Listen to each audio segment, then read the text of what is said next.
சரிம்மா, நாளைக்கு நாங்க 2 பேரும் ஊருக்கு வரோம். எத்தி சாப்பாடு பண்ணிட்டேலா? நான் தான் வந்து செய்தேன்னு சொன்னோம்ல. இருக்கட்டும் மருமோள, நீ உங்க அம்மா கிட்ட போன் பேசிட்டு இருந்தேல, அதுக்குள்ள நான் செஞ்சுட்டேன். நாங்க 2 பேரும் எடுத்து சாப்பிடுங்க. மாவு எதுவும் இல்லையோ? ஏன் மருமோள?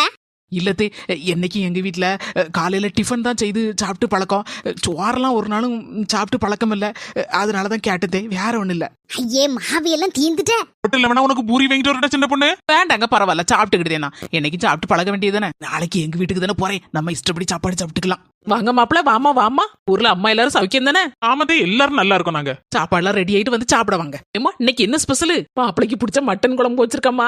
நல்ல சுட சுட குஸ்பு இட்லியும் அவிச்சு வச்சிருக்கேன். 2 பேரும் சாப்பிடுங்க. என்னம்மா, எனக்கு மட்டன் குழம்பு பிடிக்காதுன்னு உங்களுக்கு தெரியும்ல. இருக்கட்டுமா, இப்ப கல்யாணம் முடிஞ்சிட்டுல, மாப்பிளைக்கு பிடிச்சது தானே செய்து வைக்க முடியும். சரி, பரவாயில்லம்மா, அட்ஜஸ்ட் பண்ணி சாப்பிட்டுக்கிட்டேன். கல்யாணம் முடிஞ்சிட்டுனாலே தனிப்பட்ட முறையில நமக்கு பிடிச்சதுன்னு எதுவுமே செய்ய மாட்டாங்க போல இருக்கு. எல்லாம் மாப்பிளைக்கு பிடிச்சது மாப்பிளைக்கு பிடிச்சதுன்னு. அம்மா வீட்லயும் அப்படிதான், மாமியார் வீட்லயும் அப்படிதான். எல்லாமே நம்ம தான் விட்டு கொடுத்து போகணும் போல இருக்கு.